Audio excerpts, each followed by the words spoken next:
Aurelio Agustín nació en una pequeña ciudad llamada Tagaste, en el norte de África, donde hoy es Argelia.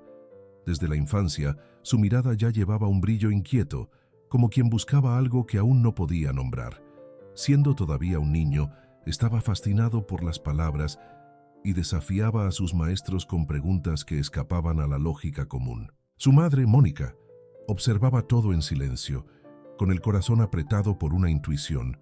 Aquel hijo estaba destinado a algo grandioso, pero antes pasaría por profundos desiertos. No fue un inicio de vida marcado por milagros visibles, sino por una lucha invisible entre la gracia y el mundo.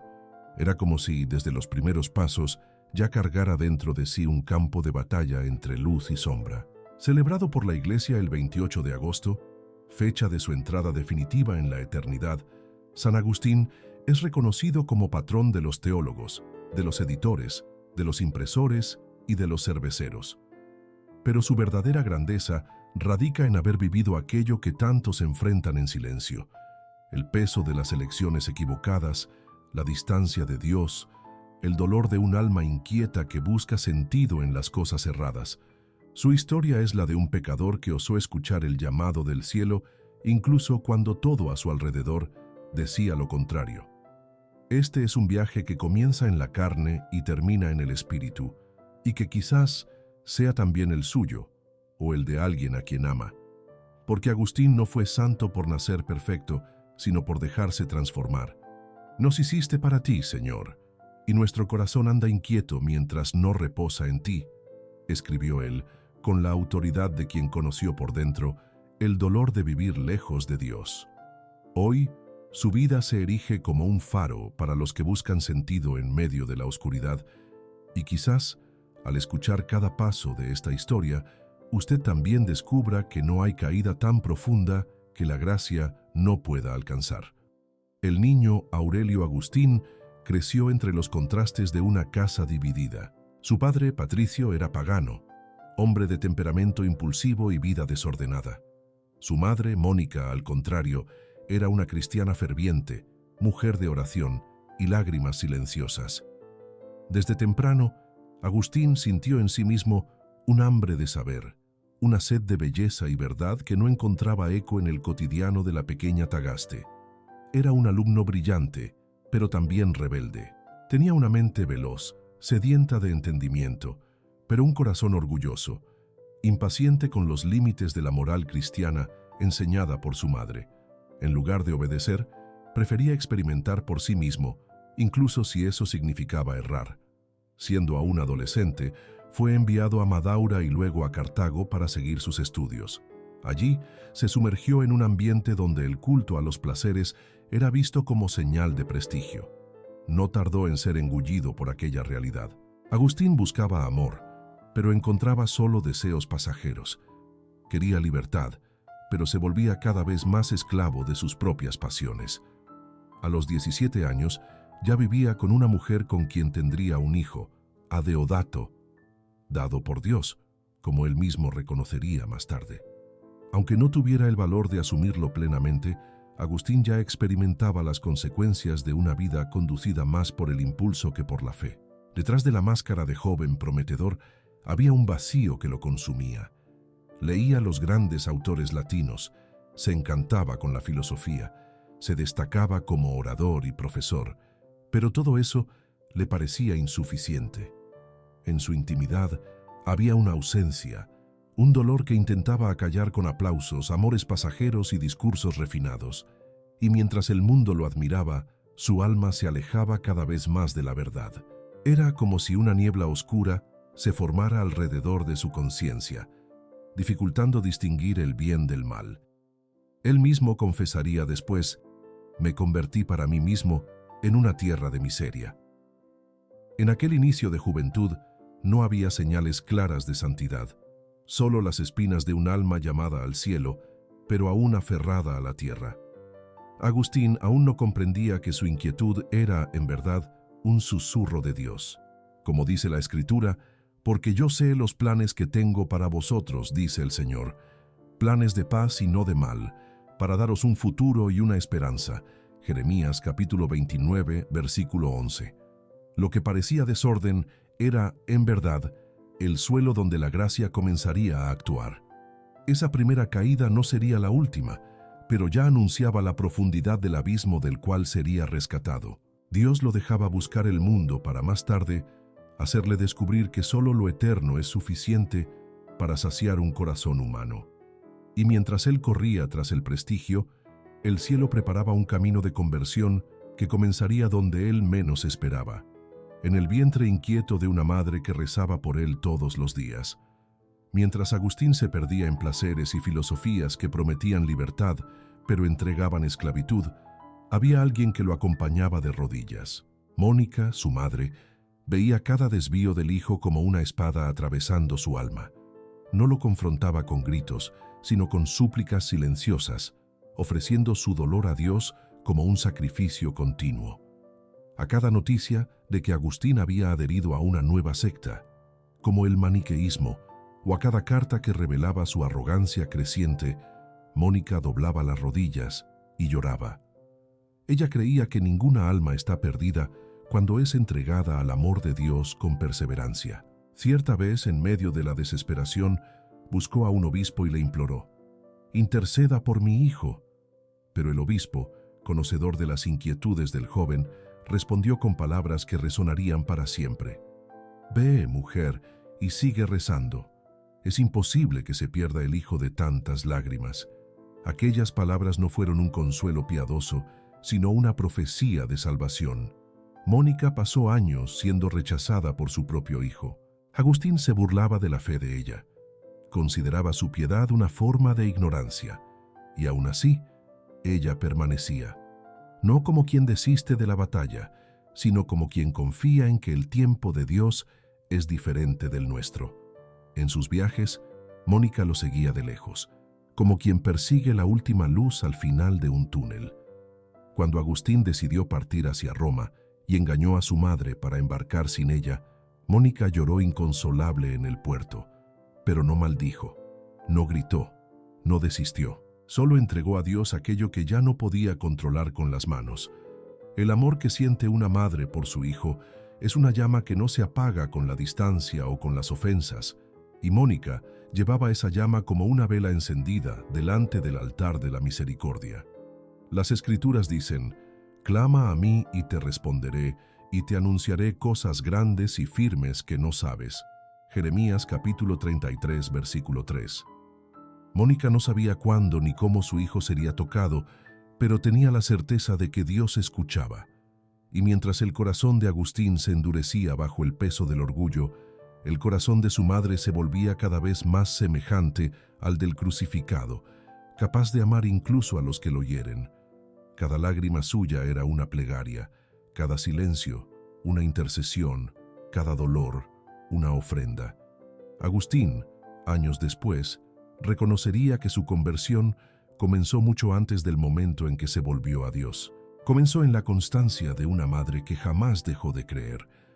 Cuando él aún estaba distante, el cielo ya lo llamaba por su nombre a través de la fe de una mujer que hizo de su vida una oración viva.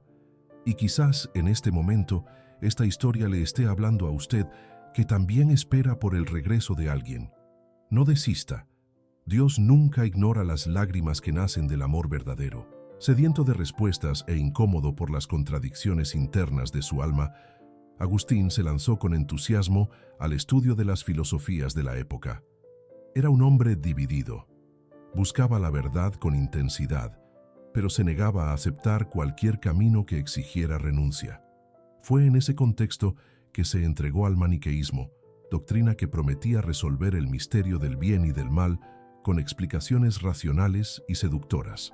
Durante casi 10 años vivió sumergido en esa secta, convencido de que había finalmente encontrado una visión de mundo compatible con su lógica aguda y su vida desordenada.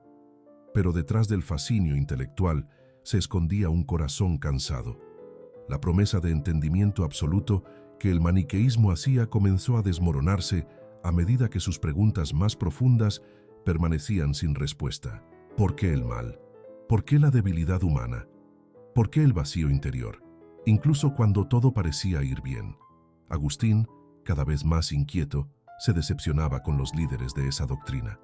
Cuando conoció a Fausto, el más renombrado predicador maniqueísta, esperaba ser iluminado, pero encontró solo discursos superficiales. Aquello que parecía grandioso se reveló un castillo de arena, y su corazón, hambriento de sentido, comenzó a percibir que la verdadera luz no podía nacer de hombres incoherentes con aquello que predicaban. Desilusionado con el maniqueísmo, Agustín se acercó a las corrientes filosóficas neoplatónicas. Encontró en ellas una belleza conceptual que lo encantó. Hablaban de la unidad, de la elevación del alma, de la búsqueda del bien. Pero algo aún le faltaba.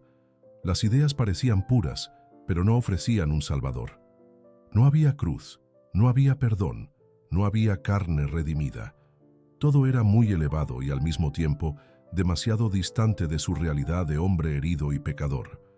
Era como subir una montaña cuyas cimas permanecen escondidas en las nubes. Él veía la belleza de la creación, pero no veía el rostro de quien la creó. Fue en ese momento que la sed por la verdad comenzó a madurar en dolor. Agustín reconocía que la razón no bastaba. Necesitaba una luz que descendiera hasta su oscuridad, no solo una escalera que apuntara hacia lo alto. Escribiendo más tarde, confesaría: «Tarde te amé, oh belleza tan antigua y tan nueva». Él comenzaba a percibir que la verdad que buscaba no era una idea, sino una persona. Y esa revelación, aunque aún distante, comenzó a sacudir los cimientos de su alma. Las Escrituras dicen: «Confía en el Señor de todo tu corazón y no te apoyes en tu propia inteligencia. Reconócelo en todos tus caminos, y Él enderezará tus sendas». Proverbios capítulo 3, versículos del 5 al 6. Agustín aún resistía, pero ya intuía que la respuesta no vendría solo de sí mismo. Su orgullo comenzaba a ceder. La fe, que antes despreciaba como cosa de gente simple, ahora se insinuaba en su espíritu como la única carretera segura en un mundo lleno de promesas vacías. Era el inicio de un colapso interior necesario, un punto de inflexión silencioso que preparaba el alma para ser transformada. En la primavera de su alma, cuando todo parecía aún rodeado por brumas de duda y contradicción, Agustín se vio ante una experiencia que cambiaría su destino. Estaba en el jardín de la casa donde vivía, en Milán. El día era común, pero el corazón no. Llevaba consigo el peso de años en conflicto, entre el deseo de cambiar y el miedo de perder todo aquello que lo ligaba al mundo. Sus lágrimas corrían sin control.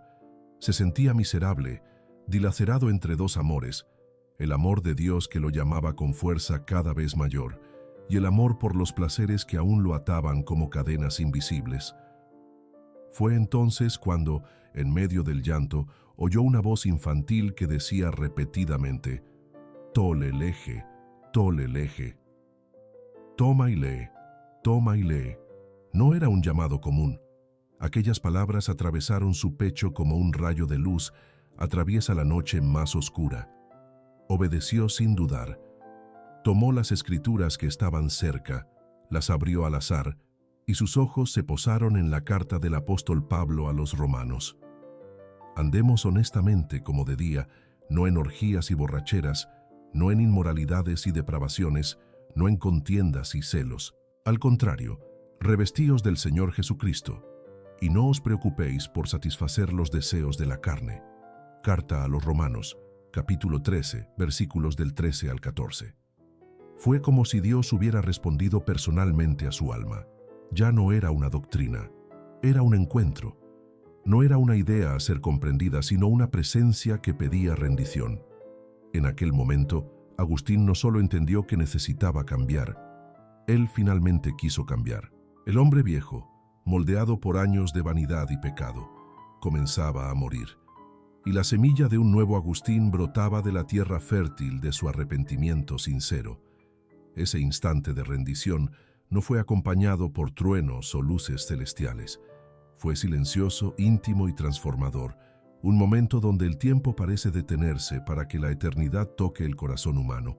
Agustín había leído tantas cosas en su vida, tantas obras, tantos maestros, tantas filosofías, pero ninguna línea lo había alcanzado como aquellas palabras del apóstol: No era solo el fin de una búsqueda intelectual, era el inicio de una entrega total. Esta escena en el jardín es una de las más poderosas de la historia de la Iglesia porque revela cómo actúa Dios, con discreción, con ternura, pero con fuerza irresistible. Como está escrito: «He aquí yo estoy a la puerta y llamo. Si alguno oye mi voz y abre la puerta, entraré a él y cenaré con él y él conmigo». Apocalipsis capítulo 3, versículo 20. Agustín abrió, y el banquete de la gracia comenzó a ser servido. No sería fácil, el camino aún tendría piedras, pero algo en él había cambiado para siempre. Ahora él sabía a quién pertenecía, y nada más, en este mundo, sería capaz de llenar el espacio reservado a ese amor. Poco tiempo después de la experiencia en el jardín, Agustín tomó una decisión que sellaría el renacimiento de su alma. Pidió el bautismo. La inquietud que lo acompañaba desde la juventud dio lugar a un silencio lleno de paz. Era la entrega a la que se había resistido por años. Era la respuesta al llanto de su madre, a la búsqueda de su corazón, a la voz de Dios que tanto había insistido. Él ya no quería la mitad de Cristo. Quería ser enteramente de Él. Junto a su amigo Alipio y a su propio hijo Adeodato, que había nacido de su antigua unión irregular, Agustín se presentó a Santo Ambrosio, obispo de Milán, pidiendo ser bautizado. En la noche de la vigilia pascual, en el año 387, descendió a las aguas. No como un intelectual orgulloso, sino como un niño que por fin se rinde en los brazos del Padre. En aquel momento, toda su historia, con sus caídas y lágrimas, fue sumergida en la misericordia, y al emerger de las aguas, Agustín ya no era el mismo. Recibía allí no solo un rito, sino una misión. Como está escrito: «De modo que si alguno está en Cristo, nueva criatura es. Las cosas viejas pasaron. He aquí todas son hechas nuevas». Segunda carta a los Corintios, capítulo 5, versículo 17. El bautismo de Agustín fue también el momento en que el alma de su madre reposó. Mónica estaba presente, en lágrimas, pero ahora de gratitud. Era el cumplimiento de la promesa. Aquella mujer que por tantos años suplicó, ahora veía con sus propios ojos el fruto de su perseverancia.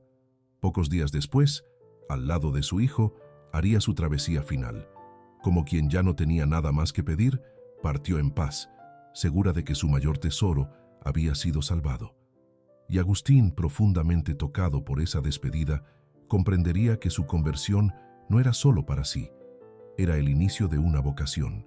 La muerte de Mónica selló en Agustín una nueva conciencia, la de que su vida ya no le pertenecía. Ya no era el joven vanidoso, ni el hombre dividido.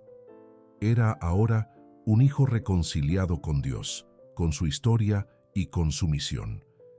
Y este nuevo comienzo solo fue posible porque él se permitió ser amado por aquel a quien había resistido por tantos años.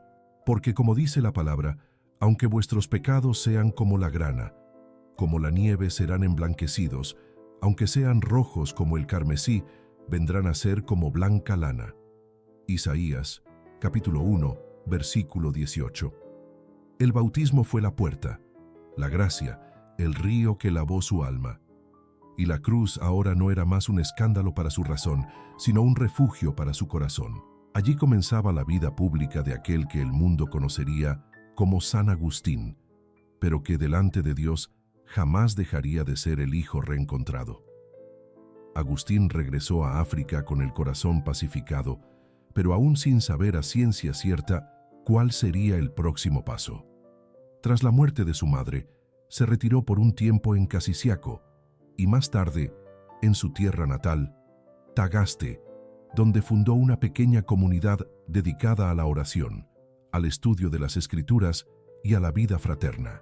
Vivía como laico, en simplicidad y contemplación, sin ambiciones y sin planes para el futuro. Aquella era su forma de agradecer a Dios, dedicarse a la búsqueda de la verdad con hermanos que compartían la misma sed.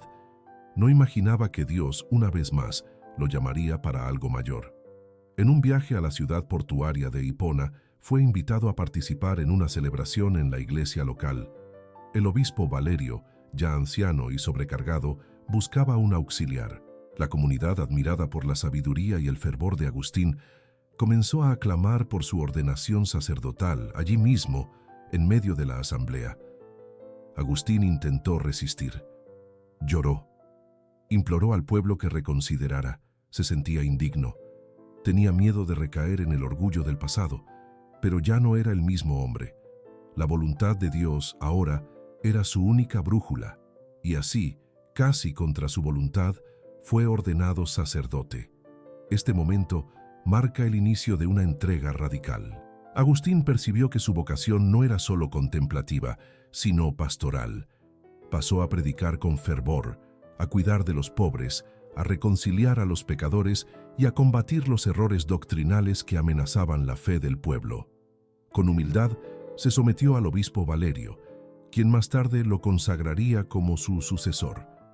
Agustín, que un día buscó aplausos como orador, ahora hablaba para salvar almas. No predicaba para ser admirado, sino para que Cristo fuera conocido.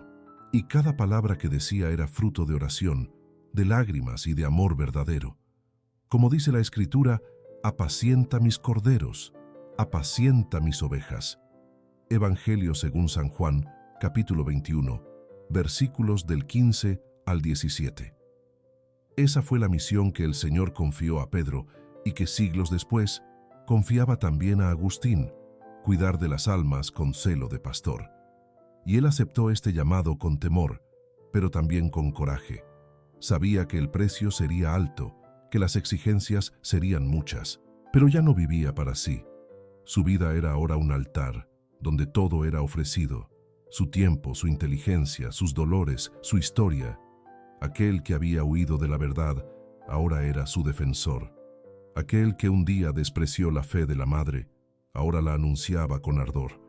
Aquel que antes buscaba el mundo, ahora servía a la iglesia con pasión.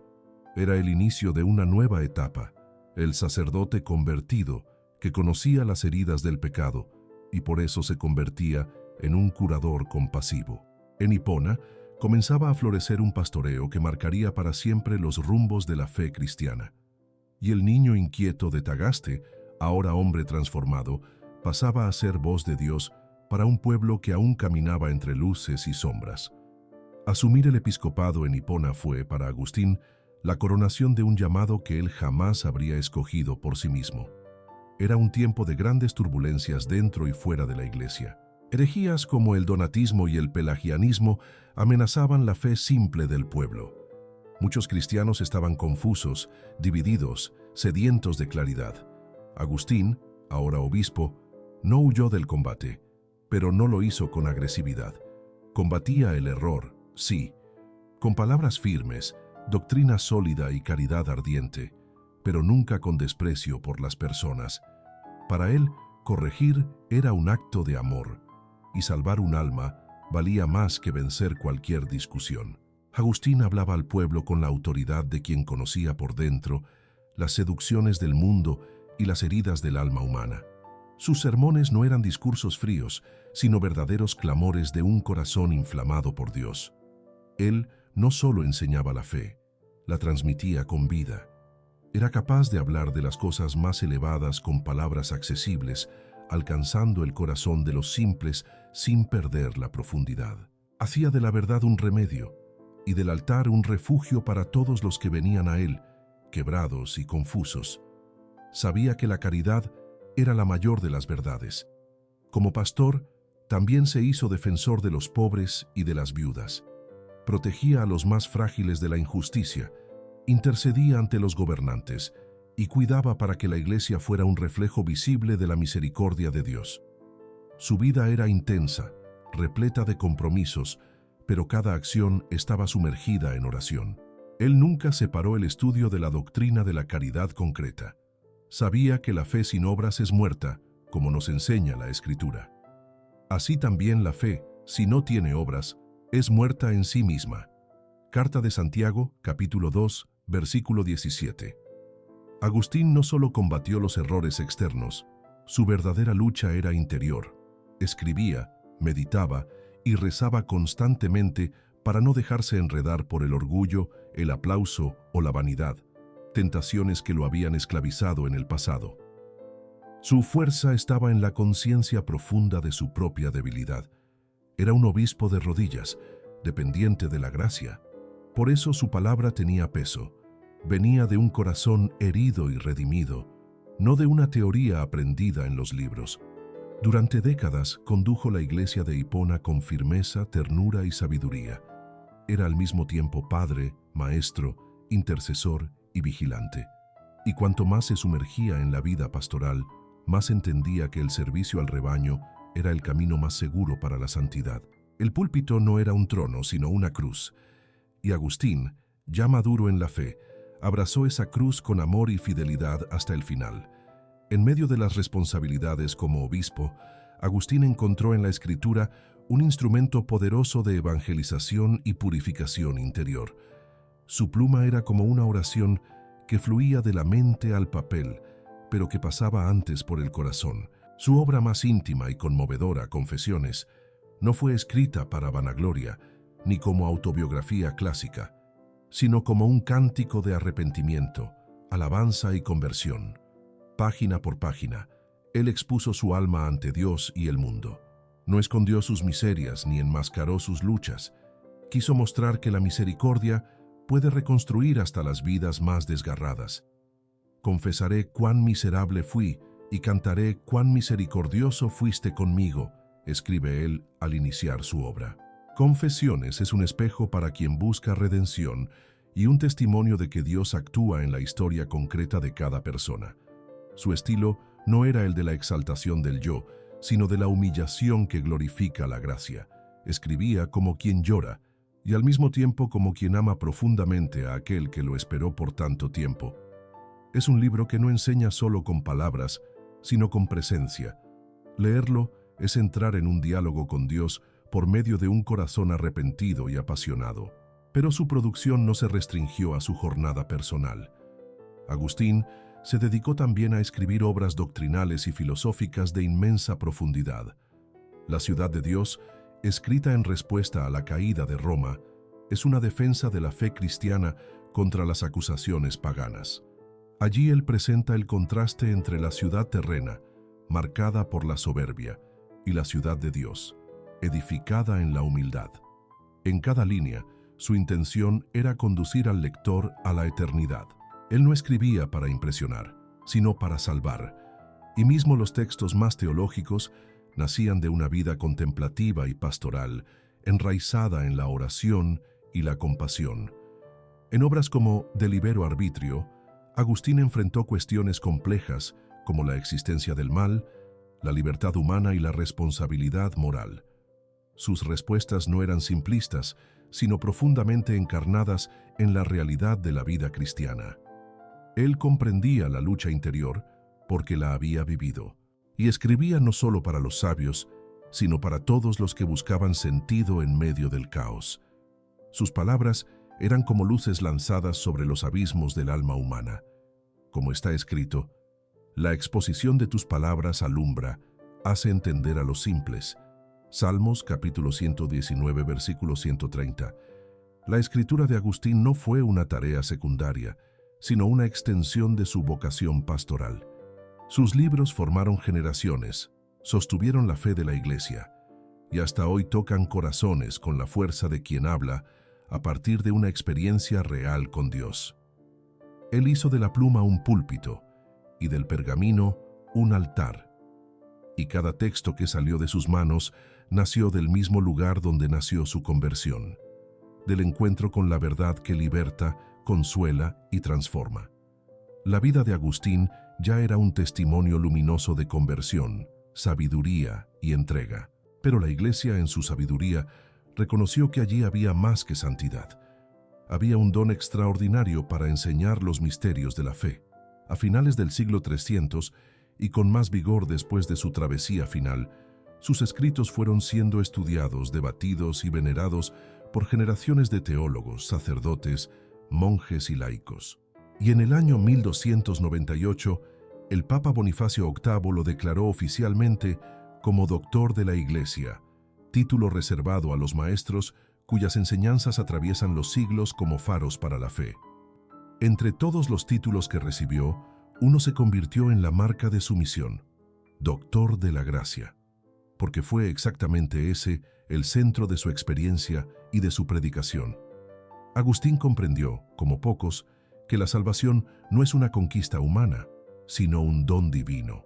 Él enfrentó con coraje la herejía pelagiana, que enseñaba que el hombre podía salvarse por sus propios méritos. Agustín respondió con firmeza y ternura, mostrando que sin la gracia, nada somos. No por pesimismo, sino por confianza radical en la misericordia. Él sabía por experiencia propia que el ser humano solo se transforma cuando se deja alcanzar por el amor de Dios. La gracia, para Agustín, no era una idea abstracta, sino una fuerza viva que actúa en lo más íntimo del corazón. Él mismo decía: «Dame lo que mandas y manda lo que quieras». Esta frase resume su teología. Dios exige santidad, pero es Él quien capacita. No somos héroes espirituales, somos hijos necesitados, y es en esa dependencia amorosa donde ocurre el verdadero milagro de la conversión. Como afirma la palabra, porque por gracia sois salvos por medio de la fe, y esto no de vosotros, pues es don de Dios, no por obras, para que nadie se gloríe. Carta a los Efesios capítulo 2, versículos del 8 al 9. Su título de doctor de la Iglesia no fue solo un reconocimiento honorífico, fue la confirmación de que su vida y su doctrina permanecen como referencia segura para quienes desean caminar en la verdad. En tiempos de confusión, Agustín enseñó que la fidelidad a la palabra, el amor a la Iglesia y la confianza en la gracia son caminos seguros. Él no ofrecía atajos, sino un camino firme, pavimentado con oración, estudio, humildad y caridad. Un camino donde el pecador es acogido, el ignorante es instruido, el débil es sostenido y el desesperado es levantado. Ser doctor de la gracia es ser, antes que nada, testigo del Dios que no desiste. Y Agustín, que fue arrogante, seductor, herético y vanidoso, se convirtió por la gracia en un padre espiritual para millones. Su voz aún resuena, no como una autoridad fría, sino como un amigo que señala el camino, como un hijo perdido que volvió a casa y ahora enseña a otros a hacer lo mismo. Y quizás por eso su vida sigue tan viva, porque ella es la prueba de que Dios no escribe solo con palabras, sino con historias humanas redimidas por el amor. La travesía final de Agustín no estuvo marcada por glorias humanas, sino por silencio, fe y entrega. Ya anciano, enfermo y debilitado, se vio rodeado por la inestabilidad del imperio, por las amenazas constantes de los invasores vándalos y por la agitación que invadía toda la región del norte de África. Hipona estaba sitiada. Las ciudades vecinas ya habían sido tomadas. Los enemigos estaban a las puertas y muchos buscaban en Agustín no solo el consuelo espiritual, sino también la esperanza ante el miedo. Era el fin de una era, y él lo sabía. Pero también era el inicio de la eternidad. En los últimos meses de vida, se recogió en profunda oración. Pidió que los salmos penitenciales fueran fijados en las paredes de su cuarto para poder rezarlos continuamente. No se quejaba de los dolores ni de las pérdidas, solo ofrecía todo como sacrificio a Dios. No temía la destrucción de la ciudad, pues sabía que la verdadera morada era el cielo. Aquel que había pasado la vida predicando sobre el amor divino, ahora se dejaba consumir por ese mismo amor, como una vela que se apaga lentamente ante el altar. Era un hombre vaciado de sí, lleno solo de Dios. La ciudad de Hipona resistió por meses al asedio. Los enemigos, por algún motivo inexplicable, perdonaron la catedral y la biblioteca de Agustín. Sus escritos fueron preservados como por milagro, incluso en medio de la devastación. Y fue así, rodeado por la inseguridad externa, pero anclado en la paz interior, que entregó su último suspiro el día 28 de agosto del año 430. Murió como vivió los últimos años, en oración. Y su muerte no fue un fin, sino un sello. La vida de aquel que se había perdido tantas veces ahora era plenamente encontrada en los brazos del Padre.